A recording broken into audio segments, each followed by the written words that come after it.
am not hearing you, which Uh-oh. is my issue. Let's see if I can change my settings. Check mine. Yeah, I'm not hearing that at all. Speakers, microphone. Let's see. All right, let me switch. Hello? Now I can hear you. Oh, okay. Huh. Weird. Yeah, must not have been connected right for today. All right. Who knows? As long as it works. Yeah. Yeah, it works. Oh, the baby. Turn that off. All right. So, how was it? Oh, it was not bad. Little disappointing. I mean, they had pretty much everything fucking closed, which was kind of dumb. I mean, you get that they have like the indoor pool and all that, but like they have a lake and they have, paddle boats and canoes. They had none of that shit going on. Really? The outdoor pool wasn't open. But I guess Jen brought up one good point. She's like, well, I guess officially it's not technically summer yet. I guess summer starts next week or some shit. Right. But to me, I'm like, come on, it's fucking almost the middle of June. Like you think you would have, you only get a couple of months of that shit as it is, Yeah, that's unusual. We've gone at some different times a year, and I was kind of wondering that while just thinking about it. I was like, I know a lot of the stuff we did seemed to be indoors. We didn't do the indoor pool too much, but we did go down to like they had that, what was it, like an arcade room in the basement of that building, or it kind of like had like a pool table or something. Well, there's a couple different. So they have three places. We went to the one called Pocono Palace. One's Cove Haven, the other one's Pocono Palace, and then they got another one's Paradise Stream. It's called. I think we've only been to the Cove Haven one. Yeah, and we've been to that one twice. This is the first time we went to this other one. Gotcha. Which it's same idea though. They have a fucking nightclub and where they do activities and dancing and that kind of shit. Which that was all closed. Which you figure that would be. But then the dining was all in-room dining where they bring it to your room. But and maybe it's part of the COVID shit or it's just how they're doing it. But it wasn't like room service where they bring it on a fucking tray and on plates. You get everything's in like carry-out boxes with disposable fucking plasticware, and it's like you're eating out of boxes. You're eating out of fucking plastic containers. So that kind of sucked. Yeah, that's got to be the COVID stuff. Yeah, that's what I guess. Imagine they're doing that. Weird. Yeah, I guess there's not much I did there that was outdoors, really. I think most of what we did was indoors when we were there. Yeah, I don't know if that's because it was winter or not. But. I mean, we weren't really going to do a bunch of shit anyway, but, we both wanted to just get away and have somewhere where we didn't have a bunch of, distractions and shit. But, like most things in hindsight, like it was good. We had a good time, but for the amount of money and what we actually did, we could have just went to like a really nice hotel that had a fucking restaurant in it and probably spent half the amount of money, Right. What do you do with your kids when you go away like that? In this case, they just watch each other. I mean, Abby's 17 or 18, and then the other two just, in this particular weekend, they were house sitting for my sister-in-law anyway. So they ended up all three just hanging out over there. And then, yeah. Trying to think if I would leave. Like, I don't have the older one that you have. I'm trying to wonder if I would leave my 14 and my 11 at home together. I think they'd kill each other. Yeah. Well, those two get along okay. Abby's like the mediator. I mean, it used to be bad. We used to not be able to as much. Now they get along better. They still don't like each other very much, but they get along better. So. Gotcha. Anything else going on interesting? No, not really. I mean, just, of course, all the crazy rioting, racial shit that's going on in the news and in the world. That's pretty crazy. But in my personal life, no. Work's been so busy. It's like I fucking work, and most days this last week, I come home, I'm like mentally exhausted because it's so busy every day. Damn. So, yeah. So when does that slow down? Like July? Does everybody have their AC fixed by then, or? Yeah, we're real seasonal, and it's just been like it's been hot and kind of humid. Like that shit drives people to turn. A lot of people like are just turning their ACs on now. Right. So, you know, turning shit on for the beginning of the year, it's not working, that kind of stuff. So in another probably 2 to 3 weeks, we'll start to slow back down, you know, and then it'll just be shit that's running that breaks down during the season, which isn't near as much as stuff that I guess, you know, people turning it on for the first time and this isn't working or that's not working or they have some kind of problem. You know, all that shit hits at once in the beginning. Right. Beginning of the heat. Because it's been hot. I'm surprised that people are still turning it on for the first time. Like, not these past couple of days, but before this, it's been hot as hell. I agree. It always amazes me when people, I mean, I had a guy the other day tell me, well, I don't usually even turn it on, you know, yet. Like, well, fuck, what do you have it for then? Right. Why do you have air conditioning if you're not turning it on when it's 85 and humid out? Like, what's the point? But who knows? People are weird. Yeah, I don't know. See, it's one of those things right now. I don't have to really worry about controlling that. And I don't know if I would have had it on if it was up to me or not. I don't know. I am cheap. Maybe I wouldn't have had it on. Yeah. Yeah. Well, different people. I mean, me personally, like, I'd like to come home and I want it to be comfortable. I don't like fucking with the windows and being uncomfortable in my own house and putting on a bunch of fans. Like, and right. But I grew up, so all the houses we lived in up until I was an adult and had my own house, none of them ever had air conditioning. We lived in a row house in the city that didn't have air conditioning. And then my parents bought like 100-and-some-year-old farmhouse out in Rising Sun that didn't have air conditioning. So I grew up my whole life without air conditioning, you know. So as an adult, I was like, fuck that. I'm getting a house with air conditioning and I'm being comfortable. Fuck if I'm going to lay around and sweat all night. We didn't have any air conditioning when I was young. And then I want to say maybe when I was like 11, we got a main air conditioner for the first floor, just like a window unit, a large window unit. And so that was nice. And then slowly over the years, we would add, you know, oh, well, this bedroom gets one now. And now this bedroom has an air conditioner. So, yeah, I remember living without it. I don't know how the fuck I did it, though. No. Right.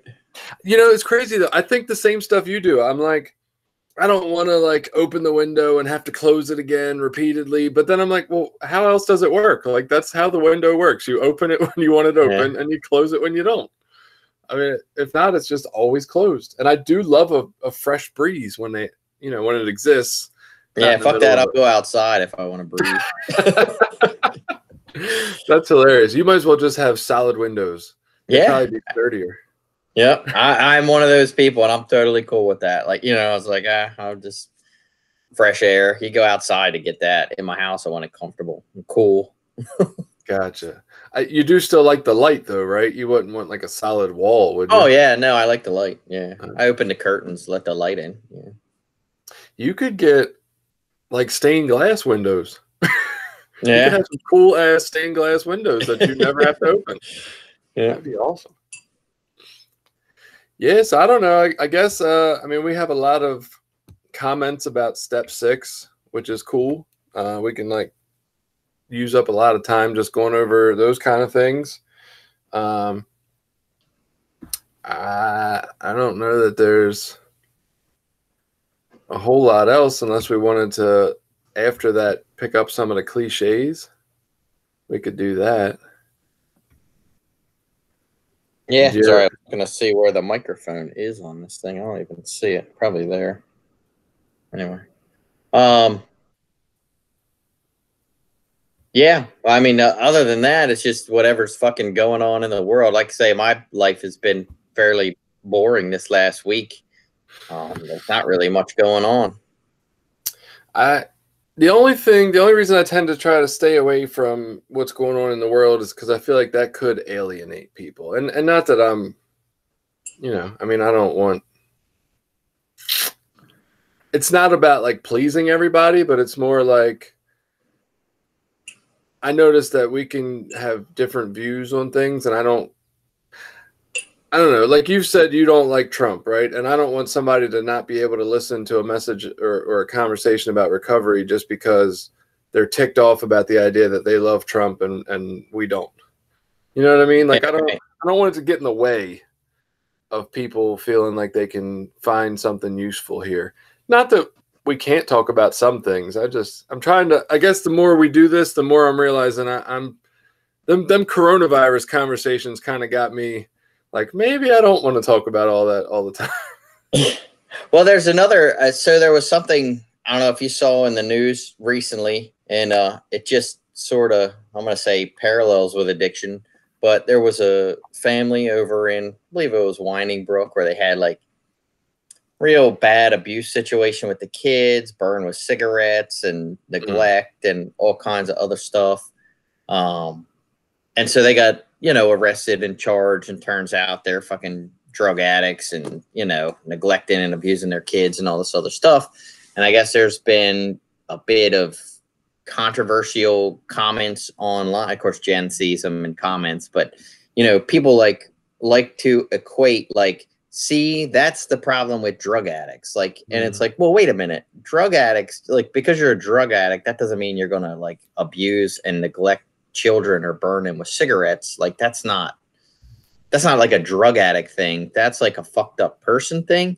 And you can't say like, it's unfair to, I guess you would say, stereotype addicts in that way. You know what I mean? To say like all drug addicts are terrible, horrible people that do horrible things to their children and whatever. And, so one of the groups, and I can't remember the name, I will in a minute, but, this guy posted a bunch of stuff. He runs some Republican stuff around Cecil County, shockingly. And he's the one that made these comments. So she commented back, something to the effect of, it's pretty messed up that you would say something like saying like, just because someone has a drug problem, that makes them a, child abusing, neglectful person. And he said something about, and they should just be killed, something like that. Ooh. Yeah. And it's just like, wow, do we really are we still dealing with that? Like, does society still look at like all drug addicts or horrible child abusing, neglectful parents? Like, yeah, I think.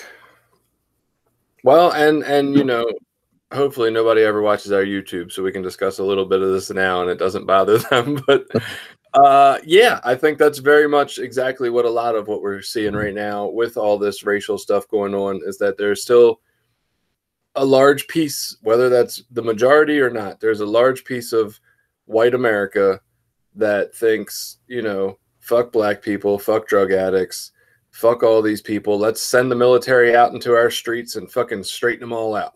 Right. I don't know that that's a good idea, but that is definitely the sentiment I am picking up from quite a few people. Yeah.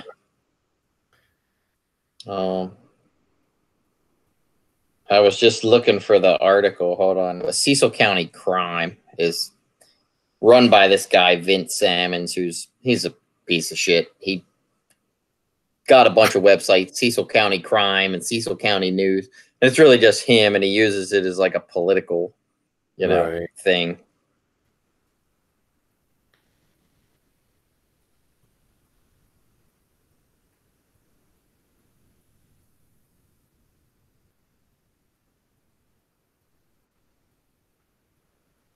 Oh, and there was the report on the overdose deaths being way up, which.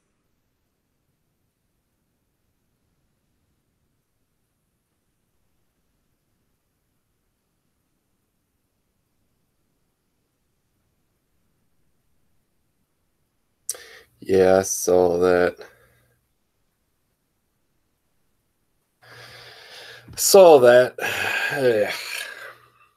What to make of that? So here's the comment. So the story says, Elkton man burned son too with cigarettes, and then it says, Elkton man facing child abuse charges. Officers noted the house in filthy conditions with hazards for a 2-year-old throughout the home. open pill bottles, open alcohol containers, knives, scissors, chemicals, Suboxone strips, and other dangerous objects strewn about the home in reach of the child. And then, of course, the guy, Vince Sammons, who runs the page, his comment was, "This is what makes me sick about addicts. No one takes in consideration the victims these addicts harm in the process of their problem. They foster more problems as these children will be literally scarred for life."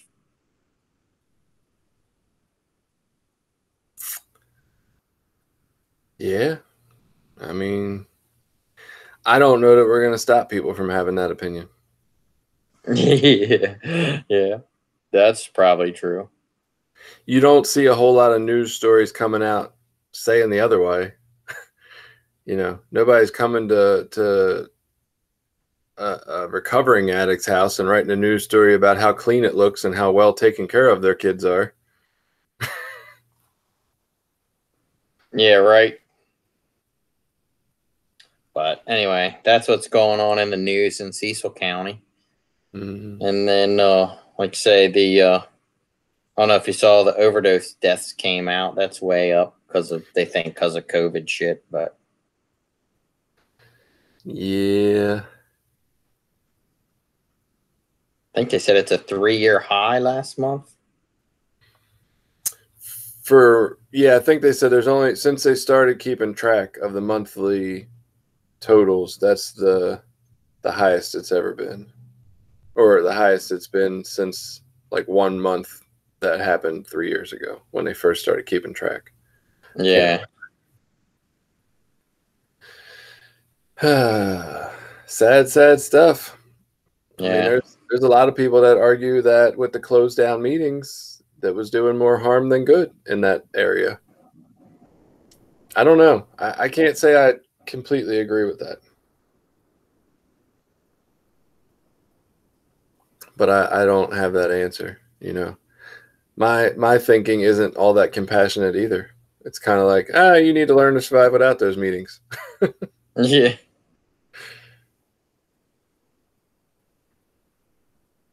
Well, yeah, you should read some of the good comments on the one about the overdoses on the Cecil County crime page. Like, it says we need a new plan, and someone says 25-cent bullets. That's the answer to the drug problem. Yeah. Yeah. Well, what's the answer to the asshole problem? Can we get 25-cent bullets for them too? Yeah, right. Anyway, that's why I try not to pay too much attention. I haven't been on Facebook much. Then my wife fills me in, and I'm like, see, that's why I can't. Yeah, that's definitely a place I don't want to go. I'm already like struggling with the people that are supposedly my friends. Like, I don't need extra. Right. I don't need people I don't even know that are assholes that are out trolling Facebook. Exactly. I'm getting ready to knock a few more people off my Facebook. If you're linking, I don't even give a fuck what side you're on. If you're linking to some obvious non-reputable, crazy-ass websites to fucking prove a point, you just need to get the fuck off my page because you're not really based in science about anything. You're a goddamn goober that'll just share any old article that seems to fit your view. Yeah, well, that's just it. People go out and read some, and I got a guy at work like that. He's almost conspiracy theory guy. Like everything, like no matter what it is. So he's a big Trump Republican guy, and everything just comes back to like, it's the Democrats' fault. Doesn't matter what it is. It's the Democrats' fault. We're all sheep and shills and fucking just, sliding right along with the Democrats. They're going to ruin this country. They're destroying it. And Trump's going to save us and make it great again. Like, it's like, it doesn't matter what the story is. It's like, it always is just twisted into that narrative. And that's the story at the end. Yeah, that's ridiculous. The greatest part is, I mean, guess what? I didn't vote in the Democratic primary. You want to know why? I'm not a fucking Democrat. I'm an independent. Right. Because Democrats are stupid too. Like, I'm not anything. I just think they suck less. That's all. At this point in time, they suck less. But it's funny. But he's one of those people. Like and I gotta just stop following him on Facebook because I work with him. But he links to all like the ridiculous articles from like these out of left field sources that are like irreputable and oh, it's ridiculous, dude. Look at my cousin Mike's YouTube fucking video that shows you how right I am about all this crazy. I'm like, are you fucking kidding me? That doesn't even look real. Yeah. Oh god. Oh yeah. Let's not get too wrong. I don't know. We can recap on some stuff and just kind of see how that goes. Okay. Let's start there. We'll get into it. I didn't do enough planning for this week. I feel like I should have. We'll hit the Twitter. We'll hit the Facebook post on Be More Recovery. I don't think when I shared it to Cecil County, anybody had anything to say, and I started to wonder if like nobody in Cecil County had worked a 6th step. Yeah, that might be. What does that mean for people? I'll have the cliches page open in case we end up getting there, even though we won't. Fuck, how do I find that Cecil County post? Why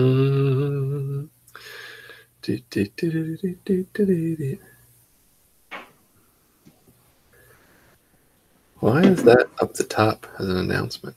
Very weird. So you're saying if you're already on a page, you can search the page? Yes, I believe so. Hold on, let me pull up. That scares me.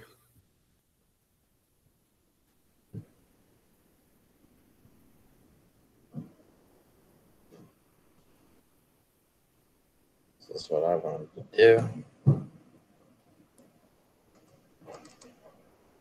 How far? Trying to like split screen myself here.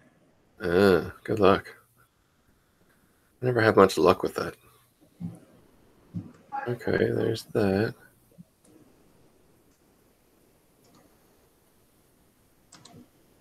There we go. All right. So, I got to log out of my wife's Facebook.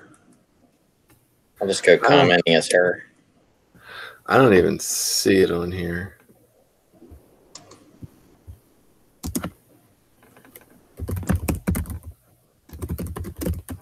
That's not going to do it.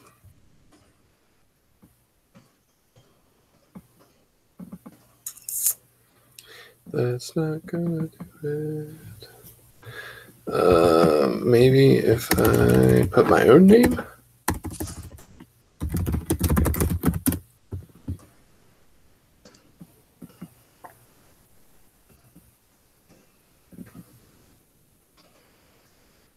What the hell? Okay. What are you looking on the Cecil County Recovery? Yeah, I'm wondering, did I forget to even post this shit? Maybe that's why nobody answered. Yeah. That might make sense. It should have been Thursday. Thursday's the day I should have posted that. Maybe I completely forgot that.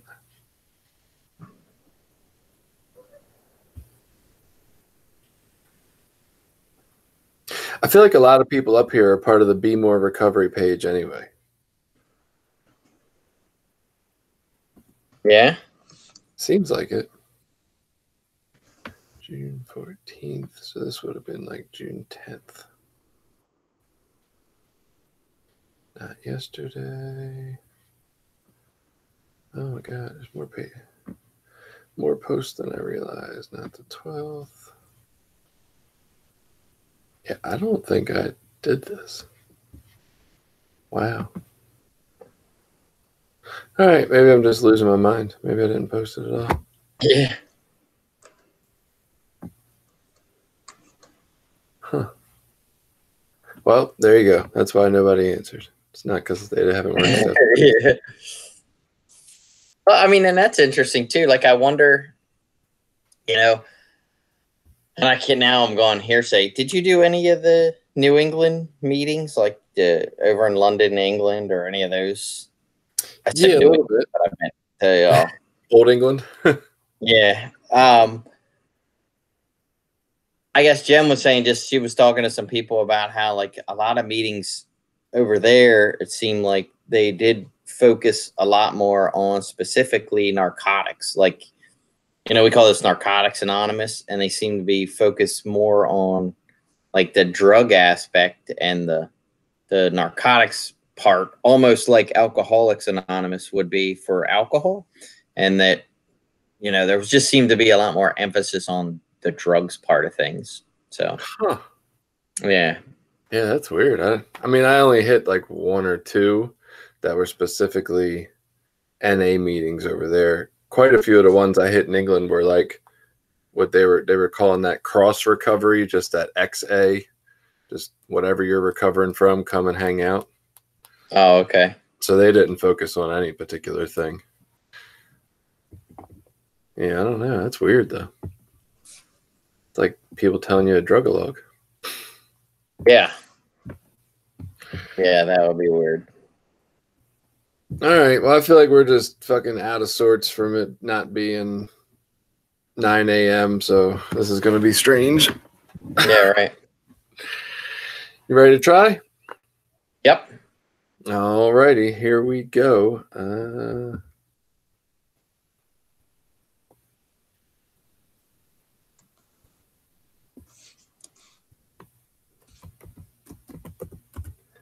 All right. Welcome back to Recovery, Sort of. I'm Jason. I'm a guy in recovery. I'm Billy. I'm a guy in long-term recovery. And this is strange for us. We usually record at like 9 a.m. and it is like 5 p.m. and it just feels all fucking whacked out for me. Honestly, it's a little strange. So we're going to try to make this work and not be crazy and all too out of sorts. One of the good things is that the reason we're a little out of sorts time-wise is that Billy and his wife were on a nice vacation celebrating their 15th wedding anniversary. Is that correct? Yeah, 15 years. It's pretty crazy. That's fucking awesome. Congratulations. Yeah. It's a gift of recovery, that's for sure. Yes, absolutely. It's weird. It's like the more we talk, the more I realize our lives are very mirrored. You know, you're just a couple years older than me. I think you have just a couple more years clean, and your anniversary is like mid to end August, and mine's early to mid September. And then I guess your wedding anniversary is right about now in June, and mine is Tuesday, and I'll be 13 years. And so you're like just a couple years. It's funny. It's like very eerie how closely all those things are. Yeah, that's pretty cool. Hey, maybe that's why we get along so well. You know, such a similar path of life. It very well could be. And so, you know, before we get into anything about this week, I did want to say we are supposed to have another guest next week, which is going to be fun for me, I think. I hope. And this is like, so last time we did Recovery Dharma, which is a program. It's kind of like a, I guess, nationwide / worldwide program. But this is more of a unique individual who has come up with, I don't want to say his own program, but I don't think from our understanding of it right now, until we question him further about it, I don't think it's really an established program with its own literature and its own like guidelines or anything. It's kind of just, hey, this is a way to recover that's different than what other people are doing, and we don't know what to call it, so we're just going to do it our own way. Yeah, I think that's about it. And he's trying to get it going. I think he's open to some different things. But was just looking for something, you know, to help himself and some other people that he knew that were struggling to find a recovery pathway. So he said, hell, let's just start a group and start helping each other. Which is super cool, right? And look, I'm not here to be the end all be all of what works, what doesn't work. I don't really know. I just want people to be slightly happier and free and treat people better today than they did yesterday. So if that's working for him, it's interesting. Just a little while ago, I was talking to Brittany on Twitter. I just happened to scroll past, and she was asking if there was any programs like our normal recovery programs, but for people who don't have a specific qualification, right? Like people who might not be drug addicts or alcoholics that just want a support group of some sort. And I was kind of having that conversation of like, it's crazy that it's harder to find it if you don't have, you know, a reason to seek it out. I guess maybe people wouldn't seek it, but maybe there does need to be more established, just random, hey, this is just for support. We don't really give a shit why you're here. We just want you to come and talk about what's going on, which is, I mean, I get that, you know, that might not be exactly what he's doing, but it is kind of like a, hey, we don't know where else to go, so let's like just create a place and go there. Yeah, pretty much that seems to be what it is. That's awesome. Well, maybe he will, you know, create a whole new group that will become nation or worldwide, and we'll say, you know, you heard it here first or something, and we'll act like we're all right. And I think in general, that's sort of always been the basis of, I think, group supported recovery, or now what they call the peer recovery movement. It's like you're trying to find people that have similar struggles, that have found a way out, that can then come in and help other people find a way out too. You know, it's like helping someone through your lived experience. And, you know, that NA sprung off from AA when they said, you know, hey, you guys are doing this thing over here and it's really cool. It seems like it's working really great, but it's not exactly for us. So we want to take kind of some of those concepts that are really good, tweak some of them in a different way, and move forward with a new thing. And, you know, who's to say people won't take, maybe they don't take the steps concept, but they take some other concepts of the 12-step groups, the group therapy part, the sponsorship part, the, you know, kind of maybe some of the accountability aspects, the established meetings, you know, different things like that, and move forward with some new thing. Yeah, I was just thinking that's what that guy from Refuge Recovery did, and then he got a whole lot of chicks from it. So right. Maybe this will work out for everybody. Yeah. I don't know how that works. I'm digging a hole. Anyway, so that's exciting. What's his name? Chris, Dave, something? Matt. I was almost there. Matt, yep. So that's cool. So that's what we're looking forward to next week. And I think as far as I'm concerned, I'm still trying to figure out some of the logistics of, you know, trying to do the YouTube video recording of us while we're actually in person. But I believe the week after we have him, I'm ready to be in person, I think. Oh, yeah. Nice. It's the way it looks. So yeah. I know that's exciting for you. So the time is coming near. We'll just have to, you know, shout at the microphone from 6 feet away. Yeah. Put up guards of, you know, spit guards. So yes. Yes, we definitely need plastic spit guards, and then we'll have the microphone like right in the middle, half and half. It'd be perfect. So we did want to go back. We got some great, excellent, incredible feedback. It's incredible to me, and this is one of the reasons I love doing this podcast, Billy, is because I feel like we said so much about step 6, right? We had a lot of relevant information, and I walked away like, oh my God, we're so knowledgeable about this fucking recovery. It's incredible, right? We know so much.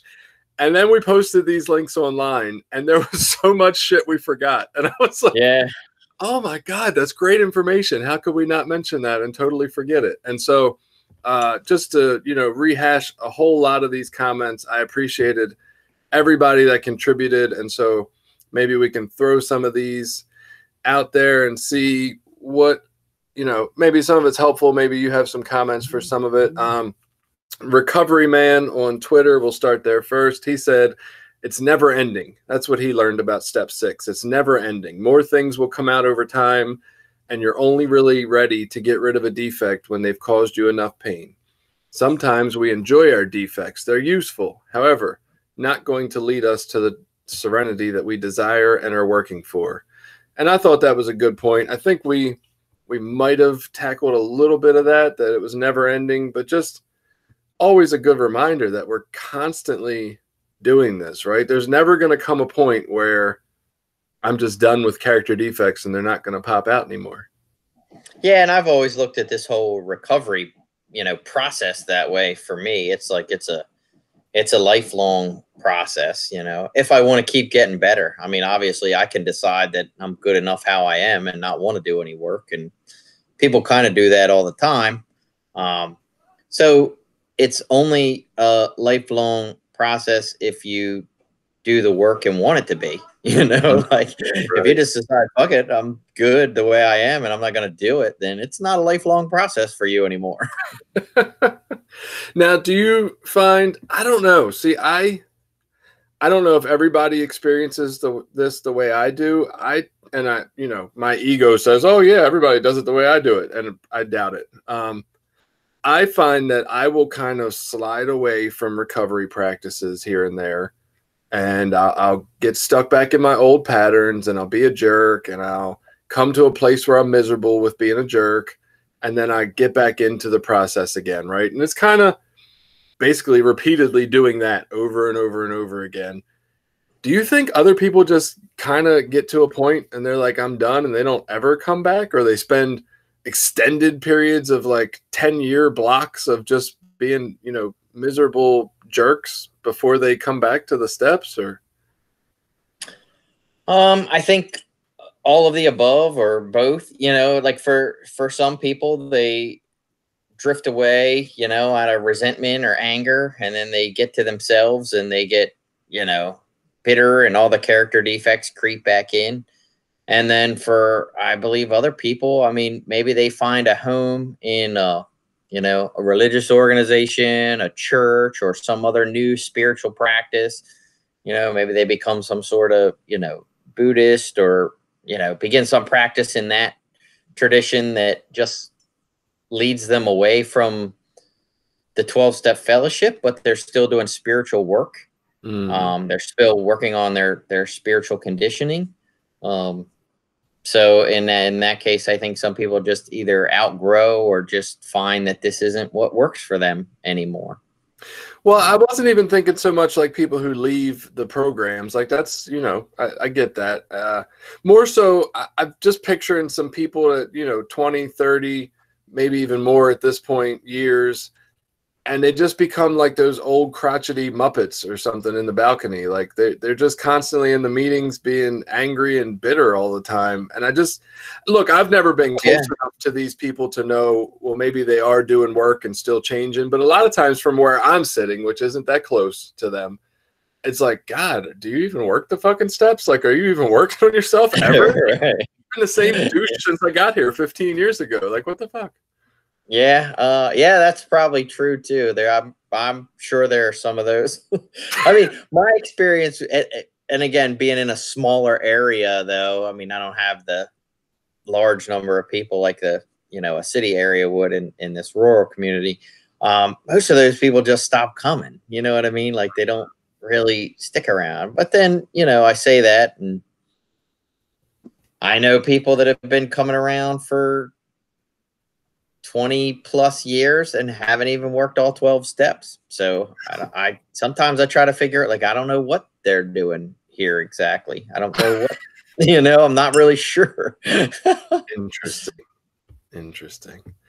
The next one, our buddy Sobriety Matt. Oh man, he was going through a little tough time this morning, but I don't know. He's mentioned us a few times on Twitter, and I just appreciate that greatly. He seems to get something out of our podcast, and I bring that up to you because I know you don't always get to see all our Twitter interactions, and I know what it's like for me to experience every time somebody says they get something out of listening to our podcast. Because the truth for me is, I generally do this because I know you and I get something out of this. Like I leave this podcast more open-minded, you know, thinking about more different recovery topics, and generally just a better human than I am before I come into it. And so when other people get something out of it, it kind of like warms my heart a little bit. And so I wanted to share that with you, that Matt often seems to get something out of what we have to say. And it just, I appreciate that. He had commented on this one that he was going back over his 6th step, and he was excited to listen to this episode.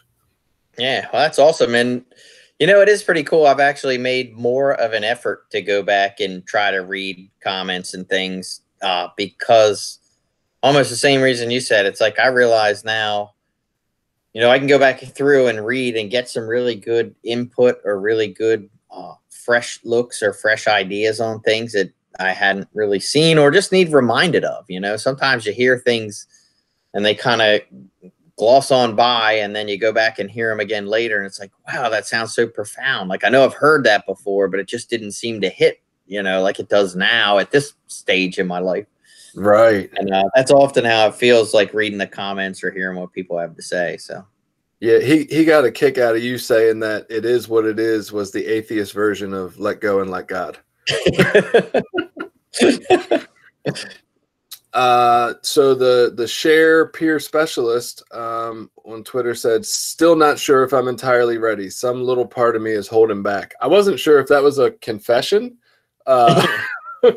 or, you know, just the fact that, like, sometimes we overthink. I know for me, I can go into 6 and 7 and question. It's just similar to the person who's coming around and has, you know, 2 months clean. I remember being the guy with 2 months and saying, did I really hit my bottom? Am I really done? Right? Like, same thing with the character defects. Am I really entirely ready to let it go? Am I sure about that? Like, who the fuck knows? Just try it, right? right. So that's, I don't, like I said, I don't know if that was a confession or just they were pointing out that we overthink the entirely ready part sometimes. Yeah. And so many of these things are just a day at a time. You know what I mean? Like, I'm just trying to do it for today. I don't know. Maybe tomorrow I'll change my mind and want to take all my character defects back and say, fuck the world, and, you know, give them the worst parts of myself. I don't know. But for today, I'm going to try my best, you know, to be a good person, to live by these spiritual principles, to not act on my character defects. And I don't know what I'm going to do later, but for today, I can do that. Maybe you've really pointed out something there. Maybe 6 and moving into 7 is a lot of, like, you know, you talk about your kids having a toy room if you were, you know, privileged like that. If not, you were just in the living room. But either way, you had the toys spread out all over the floor from a nice rainy day of playing indoors, right? And then at the end of the day, you got to clean up. You have to straighten up the living room or the toy room, and you have to put all the toys in the toy box. And, like, whenever you want, you can pull them bitches back out. Like, they're not stuck in the toy box, right? You've straightened your room up for the day, but that doesn't mean it's going to be straightened forever. Like, you have to do your daily spiritual maintenance of straightening up the toys when you're done with them, of, you know, vacuuming the floor so the baby's not eating all the little dust pieces and shit like that. Like, I don't know. I just really like the way you put that out there. We don't have to lock these away forever. In fact, I don't even think we can. I think we're really just putting them away for today and straightening up our life for this moment. Yeah, exactly. And for me, you know, in my life today, that's the importance of, like, a 10th and 11th step, you know, that, like, meditation is such a big part of, you know, keeping my spirit in a place where those character defects aren't right on the edge. You know, it helps me to put them down just a little bit further so that they're not the first tool that I grab when shit goes haywire, you know? Right. No, I definitely, you know, I'll see a screw sticking out of a door handle, or I guess that's a bolt, not a screw, or something like that. And you're right. The first thing I do is grab the first tool I want to grab, which is my anger hammer. I'm just going to bang back in, right? Yeah. Right. So I need to, you know, look for the correct tool for the situation, not just grab the hammer all the time. Yeah. I'm not going to patch many windows with my hammer. Yeah. But some days everybody gets the hammer. You know? Fucking right they do. Last comment on the Twitter was Drew, who I really like this one. He said, anyone can say they are ready to go camping, but if you really want to go camping, pack the gear, place it next to the door, learn camping skills. It's not a passive step. And I thought, as a guy who, I don't know, sometimes I feel like that I give, or how to put this without offending anyone. That's impossible. So I feel like sometimes the more people who have a specific religion or a specific God tend to, I don't want to say that they all do steps passively whatsoever, but sometimes the words we say, and as believers, so to speak, do tend to be more passive, right? Let go, let God, you know, he'll take care of this, all that great stuff. And I felt like when people point out that things aren't passive, I just assume that, and I don't ever know what to call you, agnostic or atheist or whatever, but as someone who's not really a direct believer in a religion or a particular God, I always assume you're going to like statements that have to do with action. Yeah, I don't believe just thinking about shit helps very much. Like, you know, or expecting someone else to get the work done that I need to do. You know what I mean? Like, I don't just get to, you know, sit on my knees and make a good wish to the, you know, guy in the sky that all of a sudden I'm going to be a great person, and there, poof, goes all my character defects. Like, nah, it just, for me, doesn't work like that. You know, it takes effort and, you know, consistent work to try to get better at it. I am just going to patiently wait until July to hear you explain the humbly asking him to remove these. I'm dying to hear it. I can't wait. But yeah, I do like the idea of, you know, we can all say we're ready to go camping, but what have we done to show that we're ready, right? Have we packed our camping gear? Have we learned how to put the tent up in the backyard first? Like, or are we just saying, I'm ready to go camping and sitting there, you know, on our butts on the couch? All right, moving over to Facebook. I think, so just to remind everybody, if you haven't been reminded enough already, we do have a Facebook page for recovery, sort of, which Billy gave me the green light last week to you know, go ahead and make it a meme page on a regular basis. And so every day I'm posting memes. Which I don't know. I guess then I got to share the memes to the other groups in order for anybody to see them. It's a little tricky, but I do think it's the way to go. But anyway, if you want to go and like the page, and then you get to see more of this shit and more crazy memes if you're not on the Instagram to see them already. The one thing that got said on the page itself when we posted it, Virginia said a book that could be helpful is called Drop the Rock, written by people in recovery. And I don't know if you've heard of this, but I know when I first got here, this was like the go-to book that everybody made you read. It was like when you hit step 3, you were forced to read Conversations with God. And then when you hit step 6, you had to read Drop the Rock. That was like the go-to things that everybody gave you in Baltimore. And I haven't heard anybody talk about these books in like at least 13 years. So I was kind of shocked when they got brought up. I was like, damn, people still know what they are? That's crazy. Yeah, no, I haven't heard of that book. I've definitely heard of the Conversations with God, but not the Drop the Rock. Interesting. Well, maybe I'm wondering if at some point we become a book club podcast where we like read self-help books and then talk about them together. Well, I would is that book about crack? That's what I would think. Like, Drop the Rock is about crack.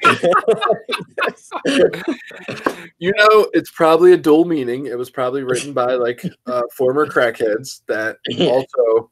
No, I think it's about you know how there's like I don't even think that's a Jesus teaching, but some kind of teaching about, you know, every time you're carrying a character defect, you're putting another rock in your backpack, and eventually like the rock just forms and it's this giant boulder that you're carrying around. And it's like the relief of letting go of that and not having to carry it around anymore.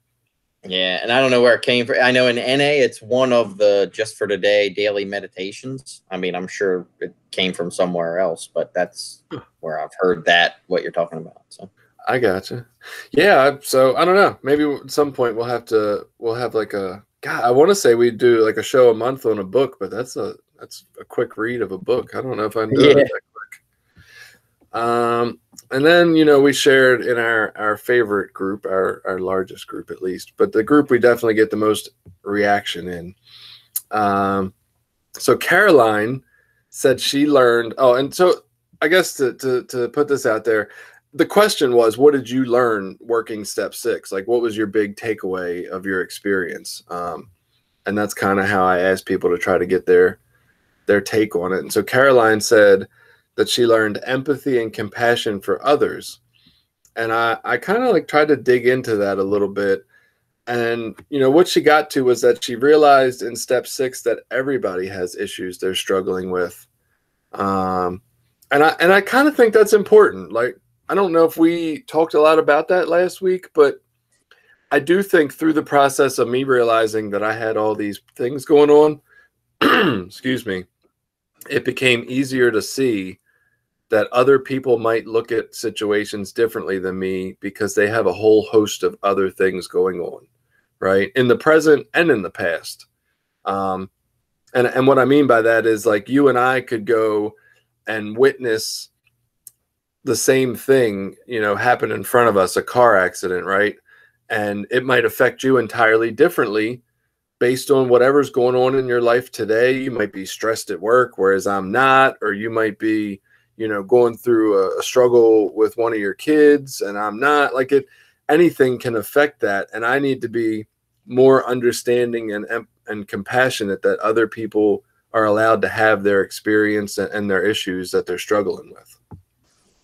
Yeah. And I don't think I got that in 6. I was still really self-centered in 6. It was about myself. I think, like, for me, my takeaway in 6 was similar, but more about myself. Like, I realized, like, I wasn't just a summation of all my mistakes. That, the reason for the longest time, I couldn't figure out why I was the way I was. So I thought it was just a piece of shit. And then I realized, well, you're not a piece of shit. You're just shaped by this bad information or this bad, these character defects, that you can now do something about. You can now begin to change them. But I don't think wasn't until probably 8 and 9 when it got into, like, making amends and that stuff that I started to apply these principles more towards other people. In the early, it was all still about me. How long were you clean, do you think, when you worked your first 6? Well, it was weird because I worked it twice. So I worked up to like 7, and then I went back, I think, to 5, and then worked through it again. Because it was where I changed sponsors, and there was some weird stuff going on around then with my previous sponsor and whatever. Probably the first time, probably 5 or 6 years. And then it wasn't long before I got back on it. So yeah, probably between 5 and 7 years it's hard to remember exactly, like, the first time and the second time. And cause they were kind of close together and what I took from each one individually. I was just curious. Different ways too.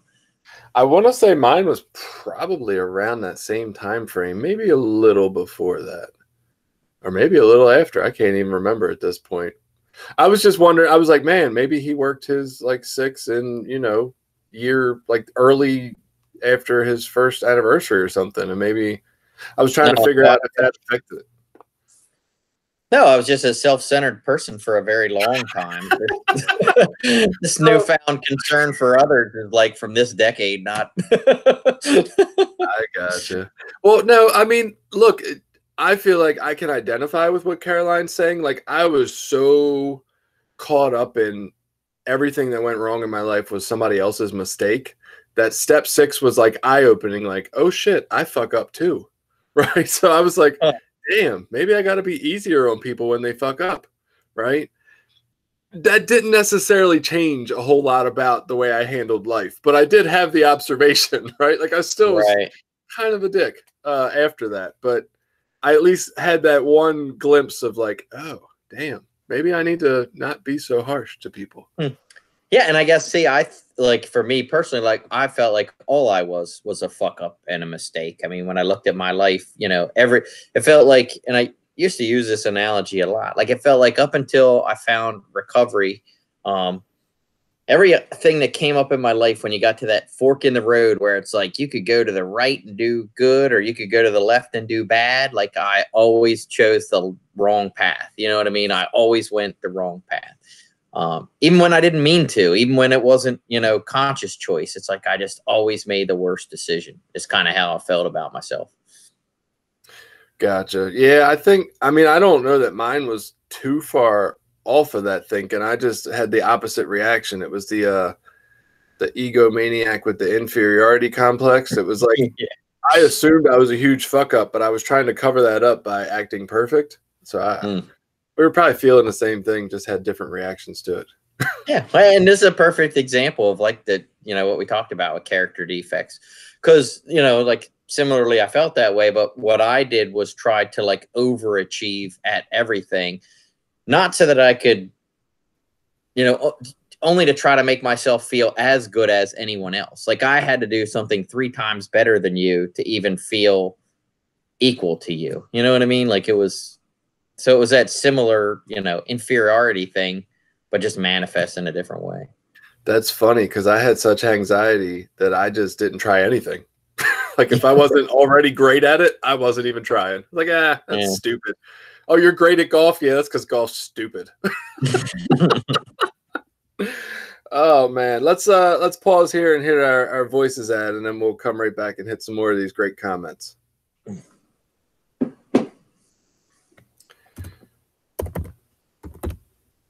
You need a bathroom break or anything? No, I'm good. Okay. I better. I was going to try not to, but I better. It's a smart move. Right back. Okay.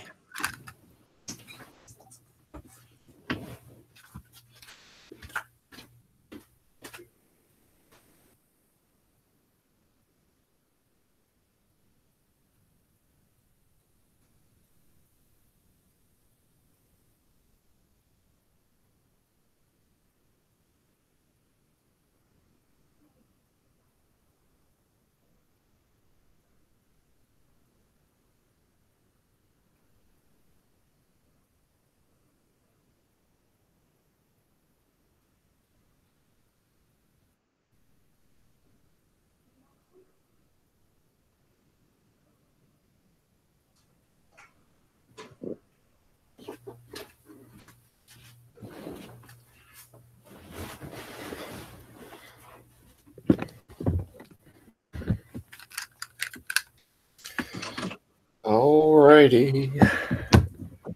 All right. I'm back, and we will jump back into this right here. You all set? Yep. Okay.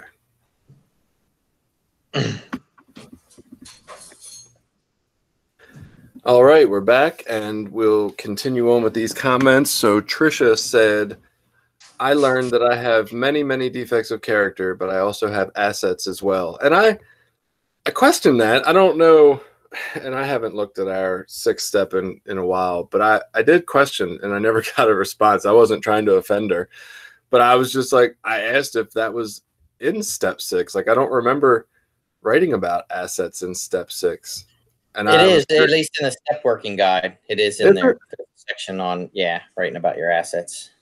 I remember that being at the end of 4, but I didn't feel like it was addressed in 6. But like I said, I didn't really remember.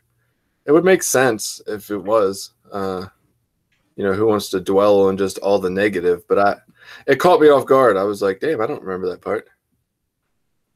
Maybe that's because I hated myself and everything I did was wrong. So that couldn't have possibly existed. Bob said, I wanted to jump out of the window on the 28th floor of the hotel I was in. The question, how did acting out on these defects affect others, wrecked me. And I could understand where he was going with this. I mean, I don't want to say I wanted to jump off a building because that sounds like I was really suicidal. Not to say that I wasn't, but I definitely felt pretty fucked up about the fact that I had hurt so many people. Like when I got here, it was easy to say, oh man, when I was all fucked up on drugs, I did a lot of harm to people. It was much harder in 6 to realize how much harm I had done without the drugs to blame. I was still here. Like it was easy to say the drug use and what I did to people to get drugs. Well, that was just my disease. That wasn't a moral deficiency. But now that I'm clean and I've still harmed quite a few people, ooh, like that stung. And I didn't want to face that. And it hurt a lot to see it. Yeah. I mean, I definitely could see that. I know for me, that sense was almost, again, like relief because I felt like something must be wrong with me and that I was just a bad person. But when I could see it as, oh, you have these defects, you're making these bad choices because you have all this bad belief. You're not a terrible person. You're a misinformed person. You know what I mean? You just because I'm an intellectual person. So I'm like, oh, so if I just teach myself. If I just learn how to be better, I can learn to be better, you know. Whereas before, just my impulse, my nature was to act on these defects and just do terrible things, you know. And that's, I mean, that's brilliant. I think if anything, what to take out of this statement from Bob and the way I handled it, and it didn't go well, is that it's nice to remember in 6 that we are still struggling with the disease and not a moral deficiency, right? It's nice to remember that even after we've gotten clean, we are still struggling with trying to be better people in the midst of having this internal unrest, right? That continues to make us seek ways to please ourselves that unfortunately harm others. And so we still don't have to be vicious, terrible animals. We can just be people who struggle with the disease, even clean. Yeah. So I like that. I'm glad that got brought up. I didn't even think about that when he made the comment.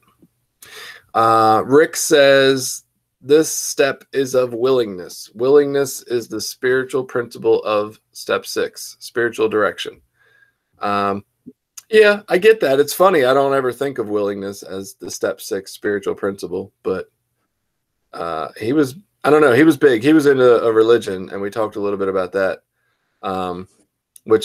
So as interesting, I love to hear the practical aspects from people who don't believe in God. Like I love when you put that stuff out there, but I'm actually also just as curious about people who got in recovery and you know, went back to or found a religion and a lot of strength in that. I'm just as interested at how they work the steps and how that worked for them differently, because I don't have that experience either. I'm not like, yeah, right. I'm not in Baptist church, like working step 6 and figuring out how that could help me with it. So I don't know, just curiosity. It's interesting to me. But I don't know. Do you think of willingness? I know when we read the literature, it talked about willingness being pretty important. I don't think of willingness as a step 6 thing. I know it is. No, for me, I mean, I think the willingness comes more in 7. Like, I mean, I don't know. Yeah, so just right off my head, I think willingness comes more in 7. Right. I have this this like list. I went through the step working guide, and in the step working guide in our program, it shows like the top character defect, or the top spiritual principle. Like it's got a section for each step called spiritual principles, and then it'll show you the first one.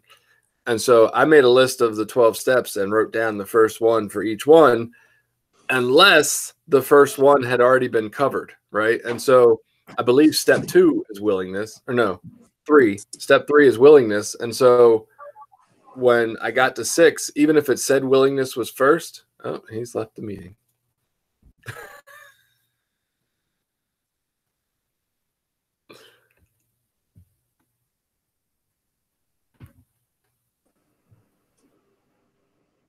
Sorry about that. I don't know what happened. I do know what happened. I hit the wrong button and jumped myself out when I went to do something else. So sorry. That's all right. Shit, I don't remember what I was saying now. Oh, yeah. I'll try to piece this together. So I wrote down the 12 steps, and then I wrote down the first spiritual principle that was listed in the step working guide. But the only time I did something different was if that spiritual principle had already been covered. And so step 3 was willingness. So even if step 6, the first spiritual principle, was willingness, that's not the one I wrote. I just skipped to the next one and wrote something different. Huh.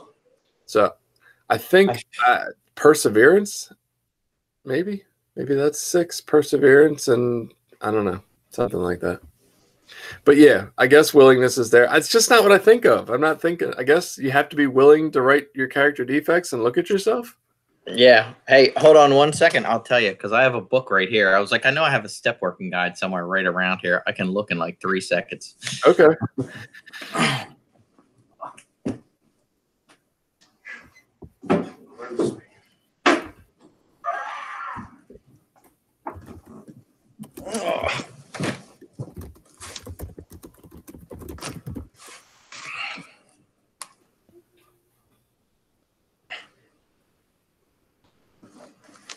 Okay, so let's look. Step 6.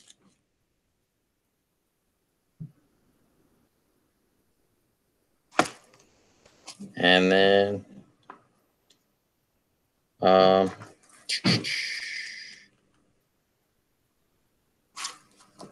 I gotta find the page.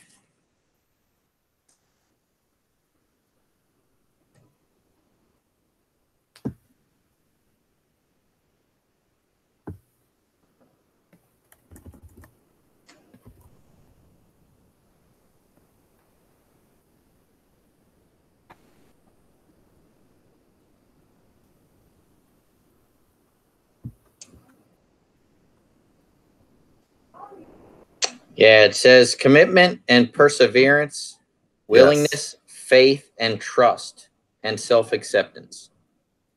Yeah, so I had commitment and perseverance on mine because willingness had already been addressed. So I didn't want to write that again. The reason I did it, I was using the numbers as when I saw them in day-to-day life to remind me of spiritual principles to think about and live. And I didn't want to double up, even though I could always use double willingness. Yeah. Yeah, right. But yeah, that was his thing. He was big on the willingness aspect of it.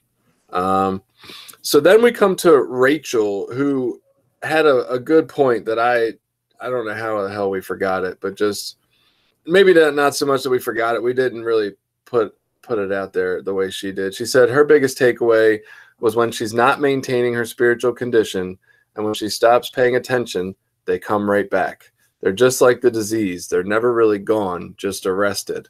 And I don't know that we specifically said that last week. And when she wrote it, I was just like, man, how did we not say that? Like, that's important, right? Like, this is not just I become entirely ready and never have to deal with these again. Now, that doesn't necessarily mean, at least in my experience, I've become entirely ready and some things have been removed and I have not found the need to do them again, right? Kind of like the drugs. That's one of them. But there's been a couple others that for whatever reason, I don't have to do anymore. But for most of those, she's right. Like, this is not it's a daily reprieve. It's what kind of work am I putting into making sure I'm not doing this? Because as soon as I stop consciously paying attention to what comes out of my mouth and the ways I treat people, I can go right back into the mode of being a jerk by default. And I don't know why that is, but it's definitely that they're arrested and not, gone. Oh yeah, for sure. And I thought we did talk about this. Maybe not. I have to go back and re-listen. But yeah, for sure. I mean, for me personally, like say, I don't. These defects are always present. It's almost like we talked about earlier. Like they're always there as tools in my toolbox. It just, do I have other tools that are going to be better? And that's, again, when I'm doing my 10th and 11th step, when I'm doing my daily maintenance, to maintain my spirit, I'm less likely to pull those old tools and use, some of the new stuff that I've learned. So yeah, that's super important. It's almost like step 6 is another version of a step 1 to some extent. It's like we talk about, the disease is not the drug use. The drug use is just a symptom of our disease. And so, I always equate that. The best thing I've heard is if you have a cold, you don't treat the runny nose, right? You treat the cold. The runny nose is just a symptom of it. And so the character defects to me are almost like an extension of 1, where it's like I'm recognizing that, okay, we've established and got the runny nose out of the way, and now we're dealing with, oh shit, there's a sore throat, there's fucked up ears that aren't draining right or whatever, like my temperature's high, I got a rash on my leg. Like, it's all the other symptoms that go along with the disease. Yeah, or I think it's more like the root cause. So, just to kind of go with your analogy, like, yeah, I might have a runny nose and I can treat the runny nose, but what's causing that, is the allergies. Like I have allergies, or I have the flu, and I can treat the runny nose, but until I deal with the flu, that runny nose is going to keep coming back. And that's for me what I believe. Those defects of character are what leads me back again to using. That puts me in a place where I feel like such a piece of shit. I feel like zero self-worth. I feel like whatever feeling I have that just leads me back to wanting to get high. Right. Yeah. No, I mean, that makes total sense. Stephanie said she learned that some of her most beautiful assets were being suffocated by her defects. For example, she's super creative and loved art, but she's a control freak perfectionist. And so she was opting to not create or to hate everything she created because it wasn't as perfect as she wanted it to be. And she said it was the same with her experiences with her children. Being a mom's her favorite job in the world, but when she was overwhelming herself trying to be everything perfectly, like putting the kids in too many activities or trying to be the, run the parent teacher organization and coach t-ball and whatever else she was doing, she became exhausted and burnt out and didn't enjoy being a mom anymore.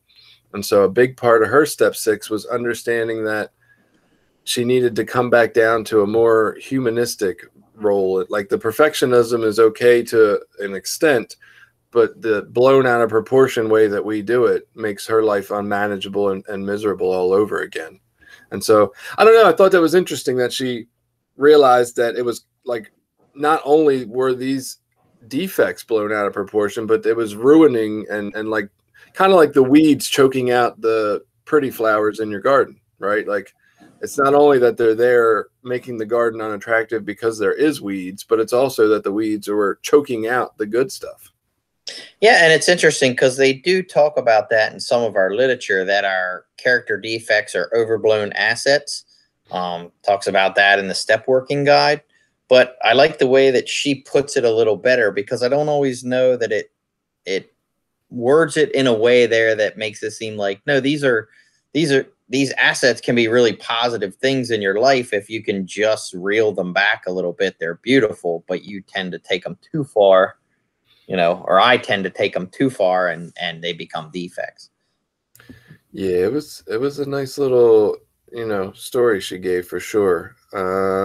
Francis said he learned that his judgmental thinking was keeping him from being compassionate. Sounds very similar to, what Caroline was mentioning.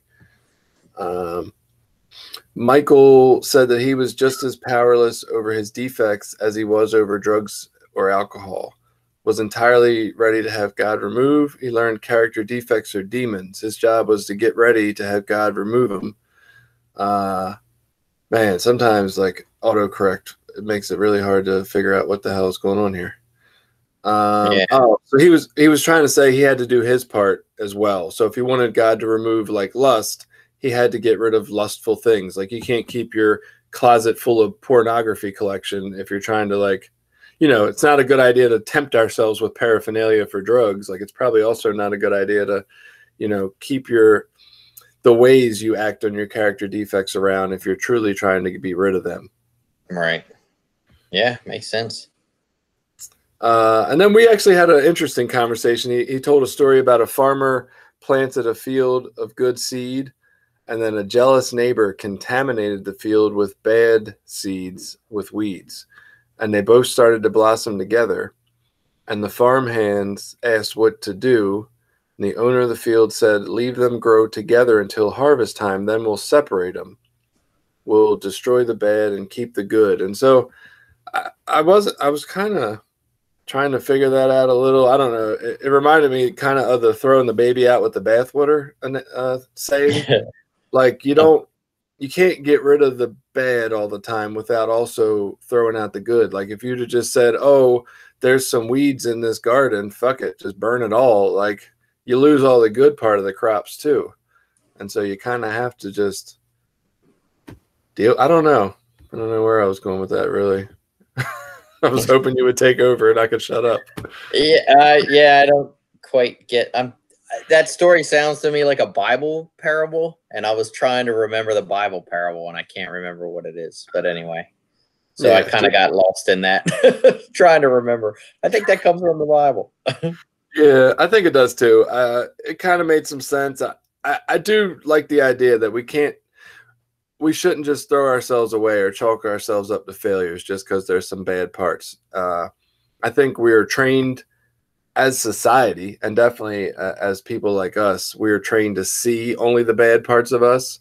And so we need these steps to kind of start to look at the fact that, yeah, there are these rough parts of ourselves, but there's also these good parts of ourselves. And if we just if we just throw out all the rough parts, we throw away all the good parts too. Like, and this is why we work this program, because we're trying to nurture this good side of us that also exists that we weren't even aware of.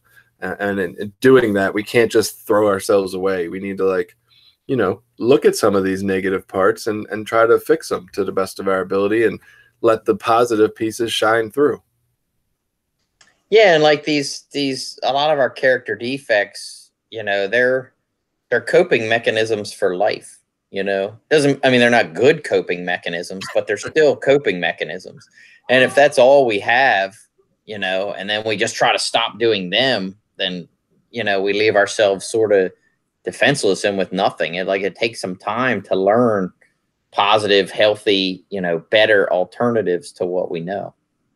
Yes, which brings us right into the next one. Abdul Rashid said, "For me, the sixth step was acknowledging. Once I acknowledged them, I had to put spiritual principles of trust and faith into practice. Most of all, acceptance, knowing that all my life I thought it was just the way I am, only to find out in my higher power that I too can change and have grown in so many ways."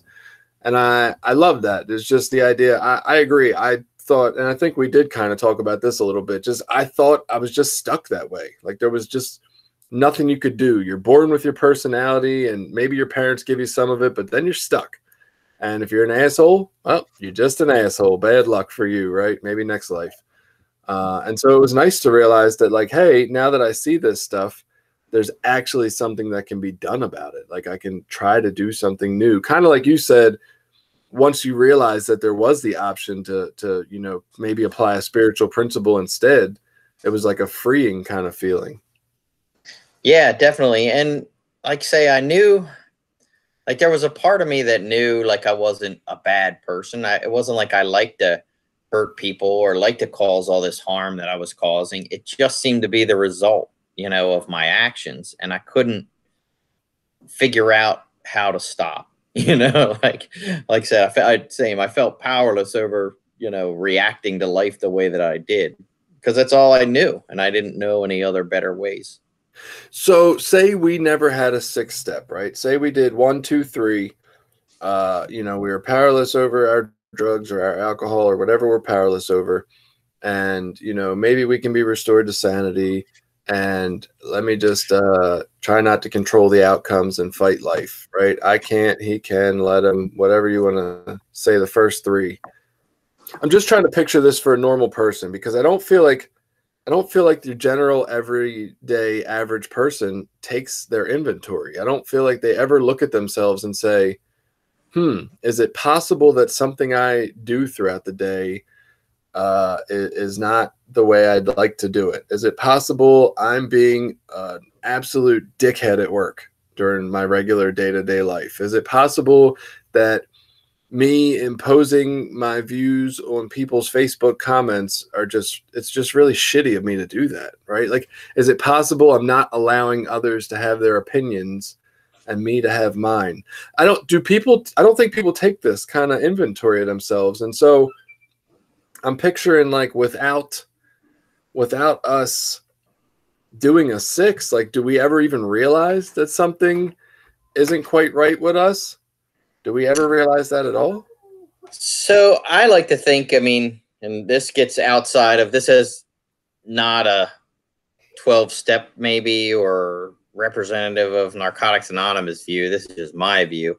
But I tend to think it's that 6th step and those character defects that lead us to be addicts in the first place.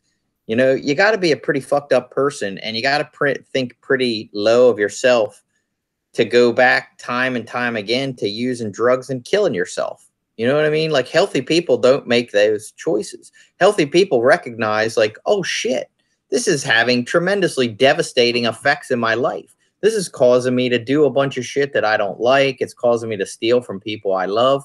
I better stop, and then they stop. And I think that's what separates someone who's an addict from someone who's not an addict. Like a normal, let's say a normal non-addict person goes off to college, and they get into college and they start, they start drinking a lot and carrying on. And then they miss some classes at school, maybe cheat on a girlfriend they really love. And then they go, well, fuck, this isn't working out. I'm going to knock this shit off and get serious. This is wrecking my whole path that I had going for me. And they just fix that shit. You know what I mean? Like, whereas we are like, we'll ride that shit till the rails fall off. You're like, no, that can't be it. Like, for me personally, I think I felt so low and like such a piece of shit about myself because of my character defects that using was the only place that I found relief. You know, using was the only time that I wasn't left feeling like a piece of shit. You know, as long as I was high and as long as I was, you know, out under the influence of some kind of drugs, I didn't have to feel all those defects. I didn't have to face the consequences of all those bad choices. So that's why I think if you don't get into doing like a fifth, sixth, you know, seventh step, if you don't really get into dealing with those defects, you're fucking doomed to use again. You know, it's like that's the only, you're stuck living in all your bad thinking. Now, see, I mean, I don't disagree with that. I just remember like, and I want to talk from my experience, but really I want to talk from yours because I'm trying to convince you to just say something else. But I remember you talking about like dealing with your coworkers. And I mean, I know on plenty of jobs I've been at, I worked with assholes. And I mean, look, in general, do I believe any singular person is a true asshole? No, I think we all come with our, you know, childhood traumas and they turn us into people who react in negative ways to other people or don't consider other people, right? But for general use, yeah, I've worked with assholes and they're not overly concerned about taking their inventory or being better people. They're very happy being who they are and being grumpy and being shitty with you. And look, are they miserable at the end of their day? Quite possibly, but that doesn't mean they're drug addicts or alcoholics. And I just don't ever see these people I don't see normal people. I almost feel like I'm blessed to have a drug issue because then it has led me to seek out further bettering of myself. Whereas I feel like a lot of general people in the society don't ever even think to look at themselves. They just walk around all day being an asshole and assuming they're right and everybody else is wrong. Well, I would definitely say I think there are a lot of spiritually unhealthy people. I guess in my example, I'm trying to relate it towards maybe healthier people that have healthy coping skills and that are living like a life that they'd say like they were happy about and that they generally like themselves and like the world and have a positive, you know, view of life itself. Right. So I don't attribute that to normal, all what I would call non-addicts. like there's a lot of people out there that are non-addicts that are still fucking miserable and they hate life. And, you know, their problem is just for whatever reason, they haven't found drugs yet. If they found drugs, they'd probably wreck their life with them too. But you know, so this is interesting. And I think you're more optimistic than I am for sure. Would you say there's more of the healthy variety of people or more of the asshole-ish, unhappy type of people in the world that you encounter?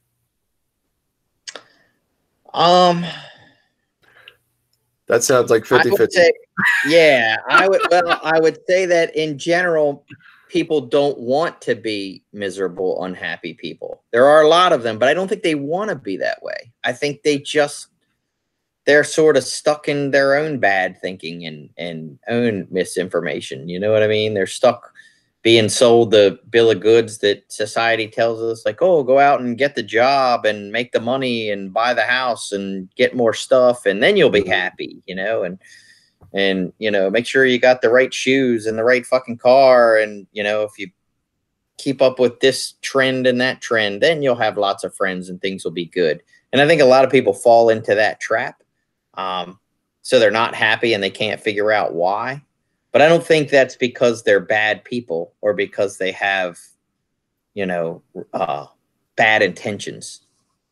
Oh, okay. So yeah, going with that, I would absolutely 1000%, even though that's not a real thing. But I would 1000% agree with you because I don't believe anybody personally. I really don't yet believe that anybody is a bad person. I think we're all products of, like you said, society, the environment, the nature, the nurture, a little bit of all that. And, you know, that forces us into some reactions that don't work out well for us, but we don't know how to quite change even when they're not working out, right? I just don't feel like normal quote unquote people get the opportunity that we get to really look at themselves as often. I think it's easier for the normal person to say it must be everybody else. Whereas we're kind of in a place or a program where if we have a network and a sponsor, while we're running around saying it's everybody else, they're going to, we're going to believe them and trust them when they say, maybe the problem's you.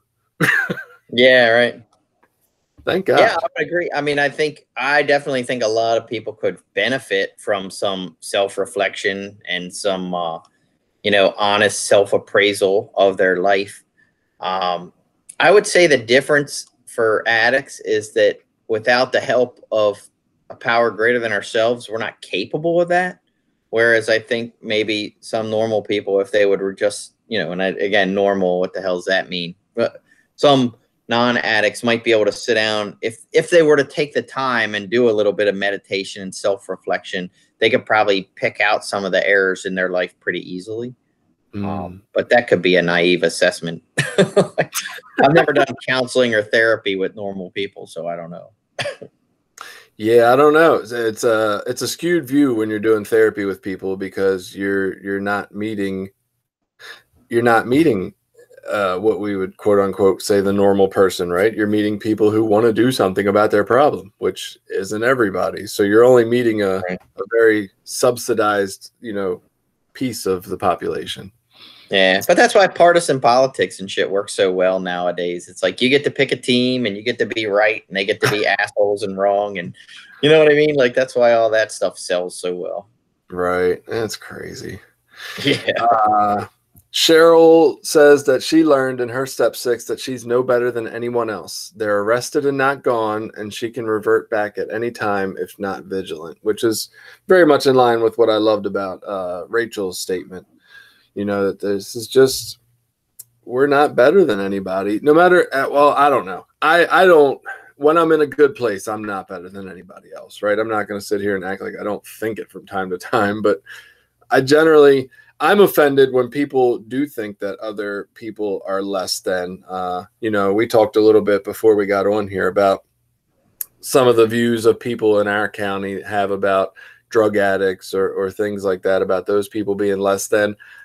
I unpopular opinion, I stand up for people who, have sex offenses, just because I think it's fucking shitty that we think they're terrible people. I don't believe that. I don't believe they're less than people. I believe they're sick people that have done some awful things. I'm not trying to take away from it, but I generally get the opinion that society as a whole is mostly on board with fuck them dudes, right? Fuck them pedophile dudes. They're shit. And I just have a hard time believing I'm better than them. I know that's I'm going to get very disagreed with, and I know I'm on a hill, but I don't have the high ground on this argument. That's for sure. Yeah. Well, it's interesting. I mean, you saying it that way is very eye-opening to me, just from the conversation we had earlier. Because again, I know there's a large constituency of people here, definitely in Cecil County, that feel like, this, what we talk about in our literature, like the tired old lie, like once an addict, always an addict. Like they feel like that's the truth, and that addicts are worthless pieces of shit and the world will be off better without them. And sure, a few of them might get better, but for the most part, they just drag everyone else down. They make everything worse. They steal, they lie, they cheat, and fuck them. That would be. And if you go on and read enough Facebook comments, you'll see some people outright say that stuff. You know what I mean? One of the comments, what we do with, drug addicts in our county right now was, 20 bullets or 25 cents. That's going to be the new Cecil County drug policy, and people feel that way about addicts. And to me, of course, that's offensive. And, I'm like, wait a minute, now I know plenty of people that are good people that have done some wrong in their life, but now they're assets to the community and blah, blah, blah. I would generally not say that about what I would consider to be sex offender, like pedophiles and stuff. I'd be like, oh, they're sick for life. There's no fixing them. Fuck them. We're better off locking them up or killing them. Like, I would say all the same things, just change the issue. And I would say that about the other group. which Yeah, is bullets are 25 cents. yeah, right. So that's pretty eye-opening, actually, that you say it that way. I mean, coming from your experience, if that was my experience, I can't say that I would hold the same thoughts, right? I don't know that. I definitely get bothered because for anybody who doesn't know, I have a criminal record, right? It's not for sex offenses in any way, shape, or form, thank God. But it does include some felonies. And excuse me, part of my issue is that these kind of crimes, even though they're not particularly devious per se, they just fall under the code of being a felony as opposed to a misdemeanor. They stick with you. And like my understanding of our judicial system was always that once you had completed your sentence, whatever that may be, that you were even, right? Like you've paid your debt to society, which meant you were even again. And when these things stay with you on job applications for the rest of your life, that doesn't feel very even. And so I Right. look at people who have sex offenses and how they are now on a fucking registry online and permanently tainted for life, right? Like I remember trying to move into a specific housing complex near around Baltimore, and I was turned down because of my criminal record. And I'm like, are you fucking kidding me? Like I can't live here? And so I'm just looking at like what people must go through who have their sex offense on an online registry, where they can live, who they can be around. I think the entire thing is a joke personally, because we're going to sit here and worry about the sex offender who already paid his debt to society, which theoretically is enough to deter him from doing his crime again, as opposed to the other 6 sex offenders in the neighborhood that haven't been caught yet. We're not going to be concerned with them. Right. Let's focus on this registry of people who've already done the time that should have deterred them, right? So it's just, it all seems whack to me, man, that we hold this over people's lives for the rest of their life. And it's like, when are you ever free? When do you ever break that mold? I don't know. And it's fascinating because as the more I think about this, I'm like, wow, that is so true. Like, I've done zero research to see, what the recidivism rate is of pedophiles, to know, if there's some forms of treatment out there or not, or what the likelihood that they'll repeat. You know what I mean? Like I've done no research, and it could go one way or the other. I would almost bet if you did the research on addicts, it is pretty fucking bleak. You know what I mean? Like the statistics that you would look at are pretty bleak, but I would still defend the addict, because I personally know so many of them, and I've seen so many people who, like myself, were criminals, bad people that have now become really good people and really assets to their community. I'm like, well, we can't, almost like we talked about earlier, you can't throw out the baby with the bathwater. Like there's some good people in here that can be, fixed, saved, whatever. But yet in that category, in this sex offender category, there is no forgiveness. It's nope, throw them all out, all of them, baby, bathwater, the whole fucking lot of them. In the criminal justice unit in New York, there's a special division for heinous crimes. Dun dun. Who knew this was going to be the sex addict version of our podcast? That's great. So anyway, moving on. Let's get away from the sex for a second. That's the first time I'll ever say that. Patrick says his defects were in the way of becoming a better human being. They separated him from God and from other people. He started realizing later on how much of him that he wasn't turning over to the care of his higher power. And I guess that's maybe in 6, realizing that, like, okay, in 3, I turned over a lot of me to my higher power, over to the care of him. But how much of that is not true? And I guess trying to come from a standpoint from where I am of believing in some universal power, I kind of get that, right? Like, hey, I'm turning over a lot of these parts of my life that I don't want to have to fight anymore. And yet here I am in 6, and I'm realizing I'm still using all these manipulative character defects to try to make y'all like me. Like, why can't I just turn over the fact that you'll like me, right? Like, why can't I just trust that some people will like me and some won't? and I got to manipulate to try to make all of you like me. Right. So yeah, well, that's just, I mean, that's the bad thinking that we need to fix. I mean, for me, you know, everyone needed, like, I felt so low or so worth less that everyone needed to like me. You know what I mean? Like, if one person didn't like me, that just reaffirmed everything that I thought about myself already. But if everybody liked me, then I must be okay. You know, and that was the broken thinking. It was that, you know, it doesn't matter what I do, some people aren't going to like me. Even if I don't ever make any mistakes in their life, they might not like my fucking hair. They might not like that I wore some certain color shirt on some certain day. You know, who knows what? You know, it's understanding that I am, you know, I am who I am, and some people are going to like me and some people aren't, and I just need to be okay with that. Yes, it is completely okay if you are listening that you don't like me, but I'll tell you right now, if you tell me, you'll probably still hurt my feelings. Oh yeah, I mean, just know, I mean, it doesn't mean my feelings won't be hurt. It just means I don't. So what I would do in the past was change who I was and present myself in a different way to try to get you to like me. Oh, you don't like that about me? You don't like that I wore that shirt? Well, fuck, I'll never wear that shirt again. I'll get rid of it. Even if I like it, you know, I'll get rid of it. Oh, you know, in this group with these people, we need to like this kind of music. Okay, I like that kind of music now. That's what I like now. That's what I'm into, because that's what these guys like, and, you know, I want their approval. Instead of saying, no, that music's shit, man. I don't, you know, like, I don't like that. I like this over here. No, I totally get it. I remember elementary school, 3rd grade. So I guess we're talking like 1988, 89. I got in a class picture of my favorite t-shirt, the Baltimore Orioles shirt, but it was a pink shirt, right? And this was like before that craze of having team apparel that wasn't the right color of the team. And so I don't know, back then it was still, you know, if you had a penis, apparently you couldn't wear pink. It was only, you know, pink only was worn by vaginas, I guess. Yeah, right. And so I called a lot of flack for liking that shirt. And I think eventually probably stopped wearing it because I didn't like getting picked on.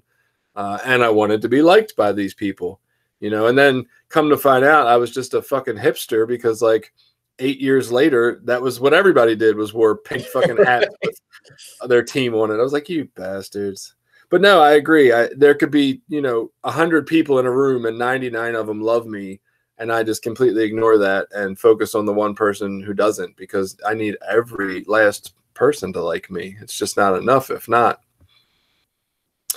The next comment was Jennifer that said she learned all her defects of character come from reactions to the past, resentment, present, anger, and future fear, triangle of self-obsession, which she is powerless over.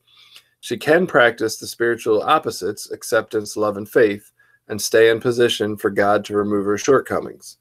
And that was interesting. I don't know if I've ever heard anybody say anything about the triangle of self-obsession in 6. I guess it makes sense for sure. I've never really, like, I love the pamphlet, The Triangle of Self-Obsession. It blew my mind when I read it and still can.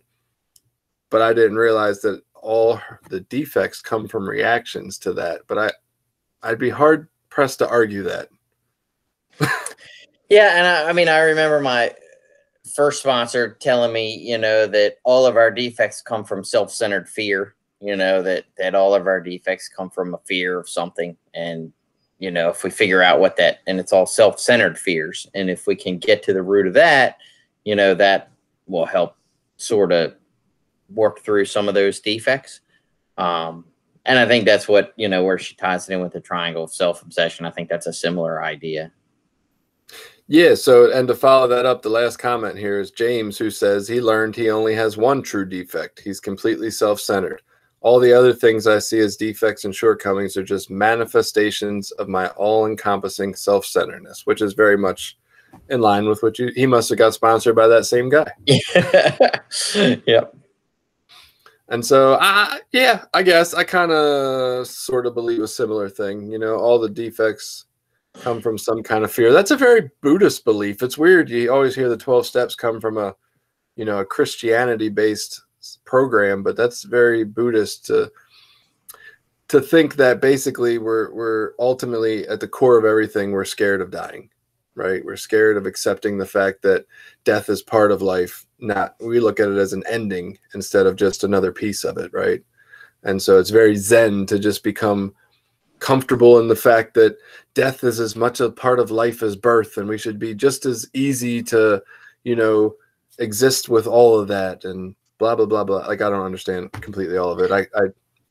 But I think in our society today, I mean, we're sort of, we aren't really taught to embrace or to accept like discomfort or uncomfortable feelings or pain, any of those things. We are taught to like avoid and overcome and conquer, you know what I mean? And like cancer, we're going to kick its ass, and we just, whereas in, I think more, Western ideology, it's about embracing those things. Like, yes, pain is a part of life. Suffering is a part of life. I mean, I know for me, I was raised, I have a overwhelming fear of like failing at something. And almost like you talked about earlier, like there's a lot of things I won't even try, or I won't even have the courage to step out and do, because I'm worried I might not be good enough at it, and I think that's common in our society. And I think as addicts, we're super sensitive to it. But that living that way holds us back from so many things. It really keeps us back from embracing the fullness of life.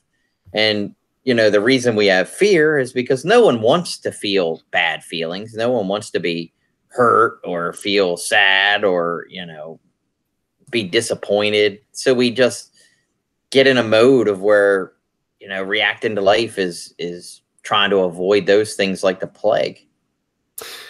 Yeah, no, I think you're absolutely right. I do want to clarify before I respond to that when I say blah, blah, blah, I don't mean to offend anyone with Buddhist beliefs. I'm very in tune with Eastern philosophy. I just say blah, blah, blah, as in there's a whole lot more after that, and I'm not going to continue quoting it. It's kind of like a ...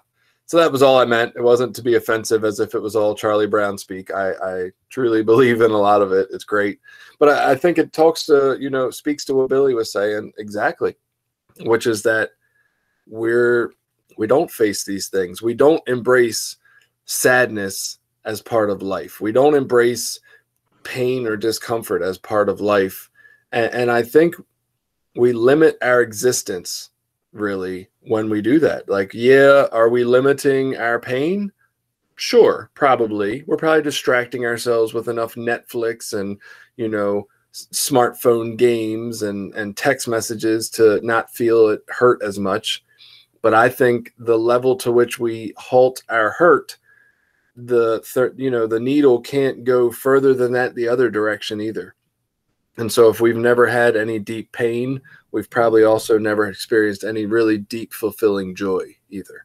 I think the more we limit ourselves in one direction, we really cap our ability to go up too. And that all of it, as awful as it fucking sounds, and don't ever ask me this when I'm in the middle of pain, but the truth is that all of it is part of our rich life experience, man. And when we experience it, it feels full, right? It doesn't feel empty anymore.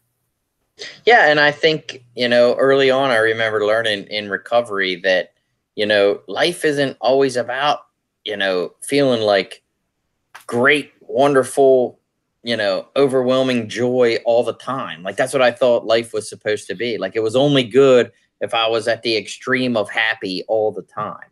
Right. And any forms of, like, say, discomfort or pain or failure or any of that stuff was just the worst. It was like as bad as death. And in recovery, I remember learning, like, no, life is like the ups and the downs and some of those struggles, like that's a part of the process of being alive, and you're not going to feel great all the time, so you learn a couple things in that. One is when you're having those good times, man, you really learn to appreciate them. You really learn to not take them for granted and not just expect that's the way it's supposed to be. I have a nurse friend, Bobby. Love her dearly. She has the EKG where it goes up and down and the beeps and all. It's you always see it in every Hollywood medical show because people flatline and it just has that long beep and that means they're dead. And she's got that tattooed on her and told her that a nurse when she was bitching about the ups and downs and when does it ever like steady out, another nurse friend of hers that she respected kind of explained to her that like that flat line is death. Like you need life to be up and down, just like the EKG monitor, because that's how it goes. And when it stops going up and down, you die. And I just always thought that was kind of an interesting take on that. Yeah, that's pretty cool. We did have one more thought about step 6. At least I'm going to try to read this and not read the whole thing and sum it up a little because it's like 4 paragraphs. Our buddy Stephanie on Instagram had sent us a message, and she loved the Step 6 podcast. She said, "Thank Billy for his take. Entirely ready to have spiritual principles replace my character defects." Yeah, I definitely think that should be the name of Step 6 from now on. But she said she could totally get down with that. And she said it puts the work and accountability where it should be on her. When she went through 6 and 7, she read the supplemental books. She was another person who mentioned Drop the Rock and another book called The Ripple Effect, which I have never heard of. I might have to look into that at some point. She said in there they had a list of defects with the spiritual principle to apply along with it. And she said hearing it again, she was thinking about having to read through those books again. She could identify with seeking validation outside of a relationship. First started going to meetings, liking the attention that people gave her, but realizing that she felt like she should know better. But that, just a whole lot of stuff in there. But I really appreciate her reaching out. It was an interesting conversation. I'm glad we were able to talk some helpful things. And I just, again, kind of like when she reaches out, when what I was telling you about Matt earlier from Twitter, like when people really feel benefited by this, it just, I don't know. It does something to me because I guess I don't expect, maybe I still think less of myself and don't expect anybody to get anything out of this. But I'm just like, damn, man, like I feel like I get so much out of this. And I'm glad that our conversation is inspiring others to have conversations and talk more about this and get more out of it too. Yeah. And this is probably going to be you'll get me to talk about some God stuff here. So I don't get to take credit for, most of what I say because it comes from, if I was going to use the word God, it comes from the God in the universe. It's like information that's been shared or freely given to me or stuff that's been passed on to me that I've picked up through, conversations with other people in recovery or conversations with other spiritual principles. And now, I can just share that with others. I'm humbled too that, people listen and that they get something out of it and that they make comments. I mean, it really is amazing. And I think the process of recovery, can help so many people, even a lot of them earth people that are sick and lost, they do need to do some of these steps. They probably get some benefit out of it, as we all, I'm sure. And when I first got clean, like, man, everybody should work steps. Like this would make everyone's lives better. Yeah. What did they say when I got here? They were saying they need to make assholes anonymous and fill stadiums with it. I could probably still go. I probably still qualify. Oh, goodness. But yeah, no, I think we've covered. I guess we'll call this fucking Step 6 take 2 or something. I don't know. Follow up. Yeah, it's so much good information, and I really appreciate everybody having such good information, and maybe put your earthling friends onto the podcast so they can listen and not be assholes anymore. Yeah, good luck with that. But yeah, so I think I have exhausted what I have to say today. Maybe we'll keep it a little shorter than usual. People will probably be excited about that. Yeah, definitely. It's dinner time now, so we get to go make dinner. I'm not used to doing this in the evening, so usually I got to go mow grass or something. I know. I'm a little weird too, and I think they already ate, and I'm going to be mad if they had cheesesteaks and I didn't get mine until it's cold. But no, this is great, and we're looking forward to having Matt on next week. So hopefully, nothing happens where that falls through. That'll be exciting to ask him a bunch of fuck ton of questions about his pathway of recovery and learn more about something new that we don't know much about. And and if you've listened this long, let me just add in with Matt. He is also an advocate of medical marijuana and medical cannabis stuff. So if anyone has any questions or whatever about that stuff, he's very knowledgeable about that as well. So yes.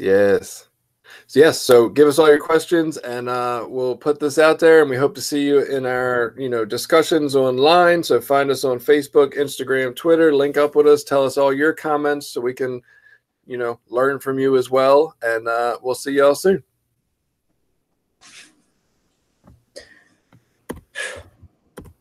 Not bad. Yeah, that was a lot of good comments on there. Yeah, I was really impressed, man. Everybody had something to say, and then it was like I just criticized people for not having shit to say after the 5th step, and I was like saying none of them worked step 5. I guess maybe just step 5 there ain't shit to say about it. Yeah. They just feel like you say it all to your sponsor. Yeah, that's all it is. That's all we really do. Just go confess your fucking sins. All right, I'm gonna. Is that not working? No, they are now. Last week only one of them was working. I'm like, wait a minute, these are both working again. It's cool. Okay. So I'm gonna try to figure out how the fuck we record this thing on video in person. I'm thinking maybe we just try to record it on like video on the laptop, and then we can convert that to the sounds we need for the audio. I don't know. I'm gonna play around with it and try to figure that out this week. Yeah, see how hard it is. Yeah, then we'll interview him next week, and then we'll get back to fucking in person, I guess. Yeah, sounds good. I'm ready. Awesome. So do we want to do it at the other place or over at the new center? We could do it either, but I don't know if you have a preference. Not really. I mean, if they don't have nothing going on there, is there a nice... I feel like their basement might actually be better for recording because it seems quieter. I don't know why. Yeah, and they have that one little small room, which I don't know if the smaller room would be better or the bigger room would be better, but either one. I'm actually not sure either. Yeah. But we could use that place too. Yeah, well, we'll have to figure that out where we want to go. But yeah, I'm down with whatever. We can try it however. Either one's equally close for me. I guess I just thought that one might be a little bit closer for you, but yeah, it is slightly. Maybe 5-8 minutes. Mm. All right, well, we'll figure that out. And I don't know. I guess enjoy your dinner, and maybe we'll try to catch up this week or something. Yeah, sounds good. Let me know when you're ready to start going to meetings. I'm going to outside meetings and everything. I hear you. Coming though, they're talking about the second wave going on. I mean, the numbers are going up in a whole lot of places. So yeah, we'll see. Yeah. All right, man. I'll let you go have dinner. I'll talk to you soon. All right, I'll talk to you soon. All right. Bye. Yeah.